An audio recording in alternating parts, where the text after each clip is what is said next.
Welcome to Seaside Quilting Tutorials. My name is Terry, and today we're going to work through another portion of a series that I'm working on to do with accuracy. Recently I did some questions in our Seaside Quilting group on Facebook asking what was most difficult for quilting for people. And there's some common things that come up. One of them is accuracy. We all want our points to look like points. We all want our seams to come together nicely so that they're not offset, because each piece, each section of a block that is offset sets off the next section that we're trying to add to it. So I'm going to address some of that today with a tutorial on matching up seams and what tip I have that might help with that. So let me move my camera over so that you'll be able to see what I'm doing a little bit better. Okay, so I'm working on a block. It's called Tangled Star. And when I first did my first practice block, I was only concerned with learning how all the little pieces went together. And right in here, when I put my 4 sections together, because these are 4 sections, 5.5 inches, each section unfinished, when I put them together, you can see most of my points are there except on this side. So when I put this side to this side, my point's not there anymore. Let me see if I can hold this up a little bit better so that you can see. I struggled a little bit right in here. And it wasn't because I can't do it, it's because I was in a rush and I just was trying to learn how do all these little pieces end up together so that I make my block. One of the things that I'm used to doing is pressing my seams to the side. So that's what I did. I know better. But like I said, I was just trying to play around with it and get used to how all the pieces go together. So I wasn't paying attention that day. I just came down. I had all my pieces cut out and I was like, yeah, let's put it together. And without even thinking about it, I just did what I automatically usually do, which is press my seams to one side. When you have a lot of seams, like in this block, they really need to be pressed open. Now, in theory, we're taught that if you press it to the side, you're going to have a more stable block and it's going to stay together better. But this thing is going to get quilted quite a bit. It's going to stay together when I'm done. I'm not worried about that. So for it to lay flatter, for it to be a smoother block, I opened my seams up and pressed them open. Now when I go to long arm this block is going to be so much smoother to go through. I'm not going to have to worry about bulky seams when I get to them like I will with the one that's folded to one side, because I have a very bulky seam here. Now you can do what they call spinning the seam, which I'm going to do in a different tutorial. But also another method of flattening out a bulky seam section is I will place this onto one of my quilter's clappers, and I will take a rubber mallet and I'll put a quilter's clapper on top of it, and I will hammer it a little bit so that I can flatten this out, which will smooth it out and make it a little bit better. So when I go to long arm, it's going to come out better. And I won't have to worry about it breaking a needle or skipping stitches when I try to go through. Now this is just a play piece. Like I said, learning how the pieces go together. I wasn't as concerned with colors and matching everything up. more than just trying to get the formation of the pieces and how they were going to go together. This is just going to be a table runner for St. Patrick's Day for myself. So it's just learning so that later I want to make a big beautiful quilt with these blocks. So I'm just practicing. So with this one, all of my seams have come out perfectly matching this piece together. And I'm going to show you how I achieved that. Because when you're putting pieces together of blocks that have many seams in them, it can really get difficult for us. So I have these sections already put together. Lots of little pieces. Well, not lots, but several little pieces. So one of the things that I do, because we want these to come together, and I'm going to want my seams to match up at 1/4 of an inch on each side perfectly together, so that when I go to stitch it, it's going to be nice and straight. So what I do is I take a ruler, and I know this is a extra effort into the quilt and so forth, but at the same time, that little bit of extra time that I put in is going to make it look more accurate and prettier when I get all done. So I'm lining this up with my ruler, and I'm bringing my ruler so that I gotta fix this little seam here. This little seam got pressed a little bit to the side, and I need it to be open so I can mark it. There we go. So I'm just going to put my ruler at 1/4 of an inch on my block all the way down the seam, and I'm going to check the whole seam to make sure that I have it under there perfectly at 1/4 of an inch. And then I'm going to hold it very tight on top. And I'm going to take a water-soluble marking pen. Whoops, lost the cover. The cat will find that. So I'm just making sure that all my seam is right up to 1/4 of an inch on my ruler, and I'm going to hold it down super tight and only on the seams, just where my seams are, I'm going to make a little mark. And you want to make sure that your water soluble is going to show up on your fabric. And I'll show you in just a second. When I get down to this end, I just got to make sure that that's up to 1/4 of an inch. Put a little mark there. Now each section, now on the dark green, you can't see the marking at all, but you can on the white. So it will be significant enough for me to see where my little mark is.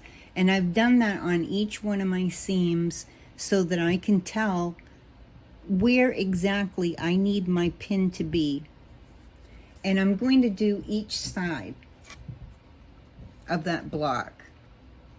The same exact thing on the second piece that I did on the first one. And like I said, I'm only marking the seams that I'm putting together. The rest will match up just fine. So I'm putting that little mark, and these little ends down here, I just need to make sure that it's at 1/4 of an inch. So I have, let me get that ruler out of the way. I have my little marks right at 1/4 of an inch, so I know where I need my needle to go through on the seam on both sides. Making sure that you can see that. So I have my little blue dot there. These are going to wash out. It's water soluble. If you prefer, you can use chalk markers so that you don't have to worry about them washing out, but I've never had a problem so far with these water soluble markers, so I use them. None of my quilts go in any place that they're going to be judged or whatever, so I'm not worried about it. Everything is either for myself or for someone in my family. Now when I put these two together, I am going to line them up on top of each other so that they're laying nice and flat. And I'm going to put a little clip down on this corner here at the very bottom. Even though I'm not matching that up to be sewn, I'm just going to place one there to hold these together. It's a little maybe overdoing, but makes me feel better.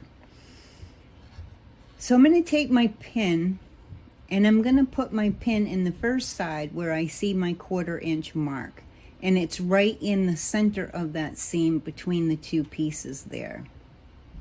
And then I'm going to open this up, and I want to make sure that my needle is going to go right in the center of that next seam, not over to one side, not even a couple threads to one side. I want it to go right in the center of that seam. And then I'm going to check my back side. Now see how on my back side that needle is up above my mark. So my two pieces, if I was to sew them together, even though I've matched my seams from front to back, see how this bottom piece is about a 1/16 of an inch lower than my other piece. I can't have that because then my points are not going to match up. So I'm going to move my needle down just a little bit in that piece, and then I'm going to check to make sure that it's with my mark, and now it is. So then I'm going to pull my pin through. I'm going to wiggle it around a little bit because I want those two pieces to lay flat on top of each other. And then I'm going to bring it back through and push it through. So now that piece is pinned. And I'm going to go to my next seam. Now in my next seam, once again, I have my mark, so I'm going to put my pin there through the seam. And I'm going to open it up. And this piece is even more detrimental, this section, than down here, that they go together perfectly.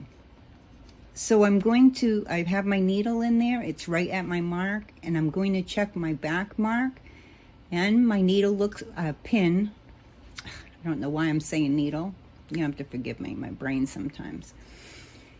So now I'm going to open it up, and I just want to make absolutely sure that that pin is going through the other side right at the seam, and it is. That doesn't always happen. Usually I have to pull the pin out and I have to redo it. So now I'm all set with that piece. Now I'm going to put a clip here, making sure that these are lining up.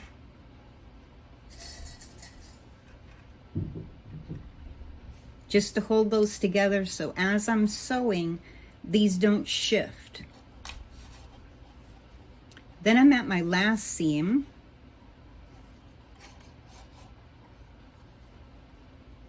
Now we know if we had these pressed this to this side, the other to the other side, they match up a little bit easier.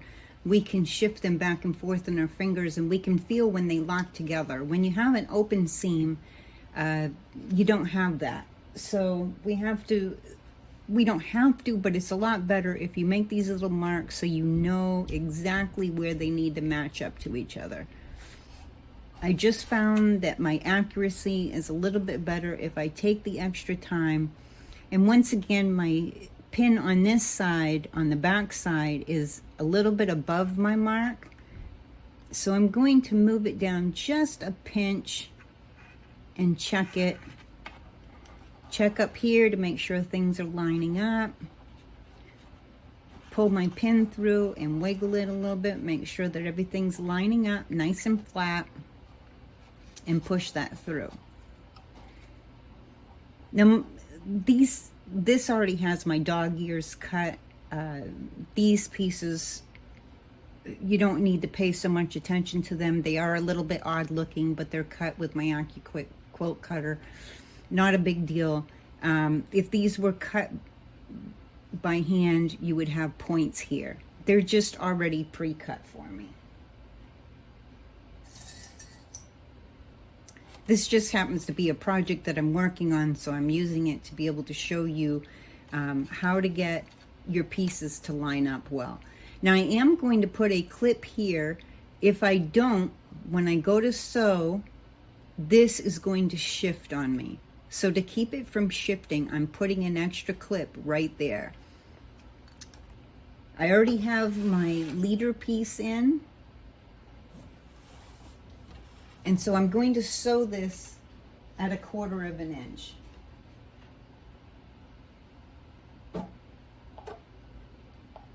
And I do have my stitches at 2.0, especially where these pieces, I need a little bit more accuracy, so I'm using shorter stitches.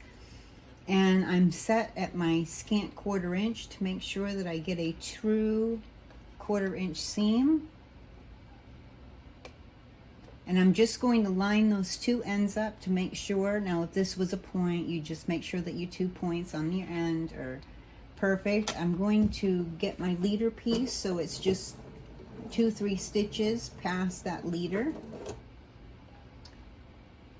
I'm going to butt that up to the needle, and I'm going to hold this with this finger here at the end, because when this goes through, I'm wanting to make sure that the needle doesn't grab it and pull it down into the bottom. I want it to go in there nice and smooth. Of course, the feed dogs are going to help, but I just want to make sure, if I was to hold it only down here, that's going to go in there, it's going to bunch up, and then it's not going to want to sew smooth. So I'm going to hold one finger over here, and my other finger is going to be down here where my first pin is.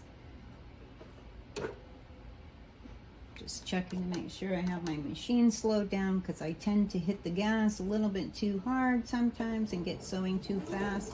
And I just want to get that in there so that it's under my needle a little bit, and now I can take my clip out.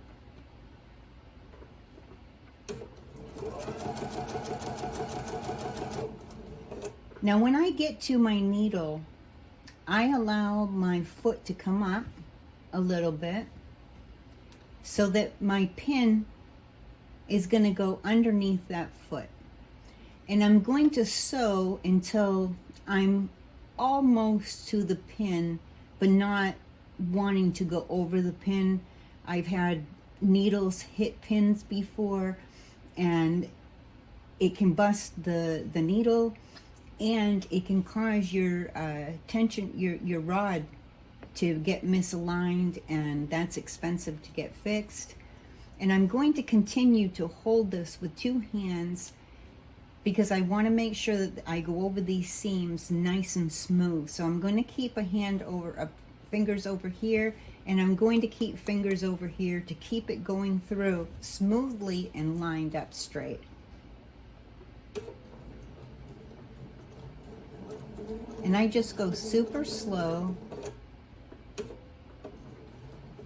And I'm a couple stitches away from that pin, and now I can just ease that pin out of the way.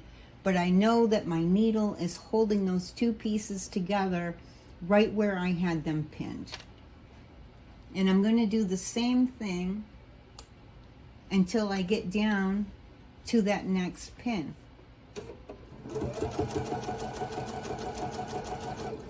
Once again, I'm going to let my foot come up enough for that pin to go underneath.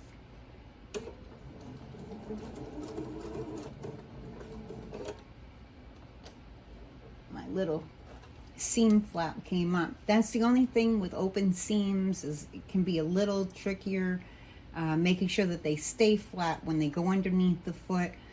I just go really slow. It slows the production down a little bit, but it also keeps that from flapping up, which causes it to be a little messier and not as accurate. Now I can ease that pin out again, and I'm going to sew down to my clip.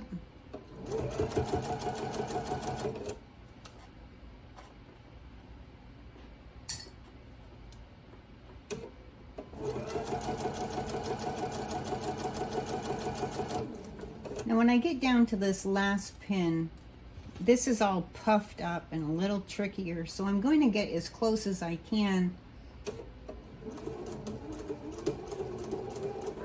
So I'm holding that seam down, and then I can ease my pin out. And then, oh, shoot. Trying to remember where I put my little stylus. Let me see. I can use my quilty thing, my purple thing, and hold this down, because having your fingers right there can be very deadly and dangerous. I've seen people sew over their finger. It's not good. Then you don't get to sew for a while. So I'm going to hold that down as it goes through, and once it's just about there, grab it with my other fingers, and then I'm going to get my ender piece that I'm going to put through.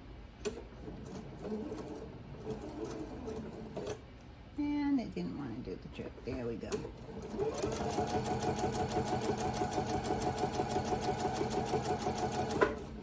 And then I'm just going to leave that piece there as I've described before in one of my previous videos, and snip that off. And now my ender piece becomes my new leader piece and just stays hanging out until I'm ready.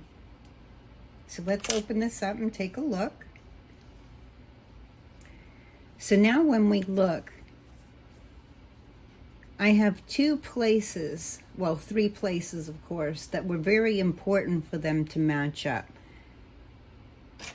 I needed it to match up here really well. I needed it to match up here really well. And then at the very end, right there, so that I will get my point when these are sewn together to the other sections.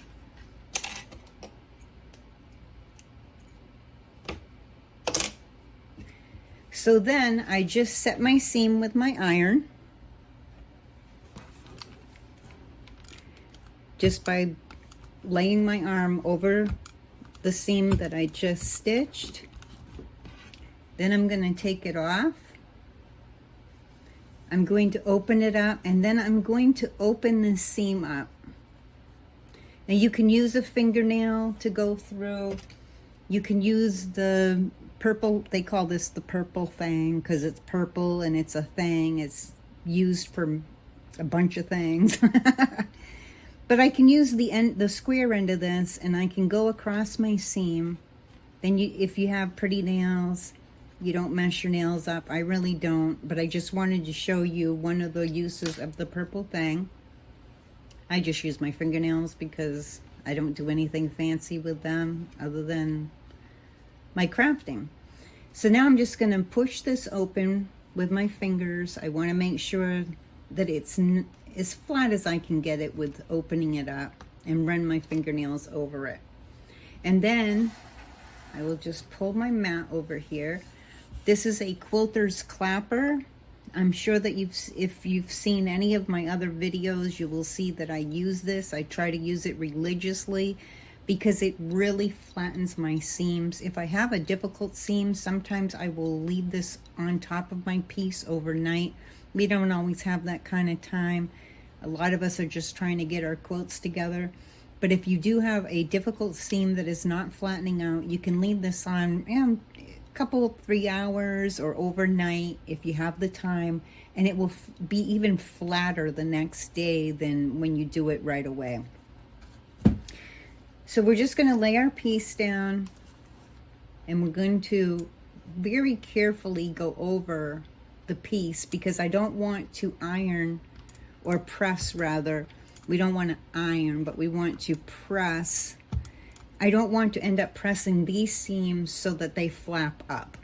I want to make sure that they all stay nice and smooth. So I'm going to use the very end of my iron and then press down and continue to do that. Now I'm just using the very end of my iron to go over that seam, and then I'm going to press. And then I'm going to put my quilter's clapper on top of it, and I let it sit there for a couple minutes, usually as long as it takes me to work on my next piece. So then when my next piece is done, it's sat there so the excuse me, this is hardwood. You don't want it varnished. You want it to be a plain hardwood. maple, oak, whatever, a hardwood, the wood absorbs the heat. The wool absorbs the heat on the bottom. So I don't need to use steam or anything. I just go over it with my iron, press it, put this on top. The wood absorbs the heat and along with the mat, and that puts a nice amount of heat between the two of them to extra press it and make it flatter. And if I didn't do this, which I don't have a piece to show you, these would be more flapped up. They don't always lay down as nicely. And like I said, I can get them to be nicer. Sometimes what I'll do is I'll come over the top and I'll just press, press, press. And then I'll lay the quilter's clapper on it again and let it set for a minute or two. And that will flatten it even a little bit more. Now on these particular, it takes 4 of these to make a block. So these are the mini blocks. They're supposed to be 5.5 inches square, unfinished. But I have a problem with each and every single one of these where there is a little bit of a flap right here, and you can see this goes past my other piece. It sticks out. Now I could guesstimate as I'm sewing to go across this to keep a straight line, but that's a distance to guesstimate. Sometimes it works out well, sometimes it doesn't. So let's take a look at how to fix that really quick. It's called squaring up your block. Now this is a small block. We do the same thing with larger blocks, but this is how we get accuracy in our blocks. Each section of the block really needs to be squared up. And it seems tedious sometimes, it takes extra time. If you're just throwing something together and you're not, as worried about the accuracy and whatnot, no big deal. But with something like this where I'm trying to get better accuracy, let me see, my little flaps over here. So what I'm going to do, my ruler, this is a Creative Grids ruler. They have very nice lines on them for your 45 degree, your 60 degree, your 45 going this way. This is a 6.5 inch. I need this to be 5.5 inch. So I'm going to put that black line right on that center seam on here. And then I'm just going to ease it down until I'm lined up on the part of the block that I can see is very straight, making sure that that line stays on that center seam, that the rest of it is flush with my ruler, and it just has that little tiny piece. It just has that itty bitty piece that's a little bit off on this block sticking out. I don't want to take a lot off my block. I'm getting that squared up better. I don't want to take a lot off my block. I don't want it to get uneven. I just want to get this little smidget taken off so that this will be a straight line. All 3 of my other sides, well, I might have to check that side over there just to be sure. It looks like that might be just a little bit off. But I check on my ruler at the 5.5 inches to make sure that it's all sitting at the 5.5 inch mark. I knew this side was not. And let me see. I have my rotary cutter here somewhere.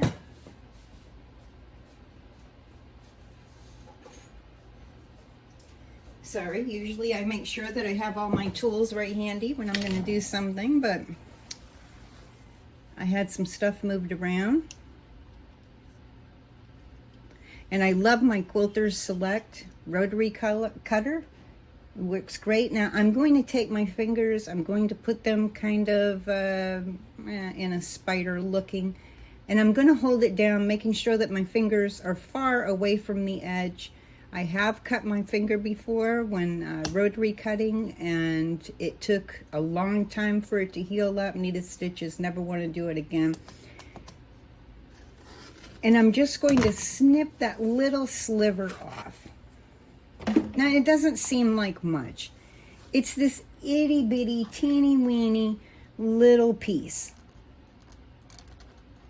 But that little piece can set my seam off so that when I start to put all 4 of these together, my seam may not match up nicely. And I want them to match up nicely. My goal is to get really doing well with this Tangled Star, so that when I go to make a larger quilt, it'll come out more accurate looking. Being in a bigger form, it's going to be a gift for someone. So being a gift, I like it to be a little more presentable. I'm human. My stuff is never 100% perfect. That's just life. I've bought stuff that machines made and they still aren't perfect, 100%. But when you stand back 5 feet, 6 feet from something and look at it, if you cannot see it, it didn't happen. That's just the truth of it. It didn't happen. I no longer point those things out to people. I know they're there, but I'm human and I have to accept that in myself. So I hope that this tutorial has been helpful. It's all working towards some accuracy. We don't always have this many seams. Other times we have even more seams than this to match up in blocks. As we get so that we develop to do a little bit more difficult blocks, we get more and more seams. It's just how it is. Pieces get smaller, there's more seams.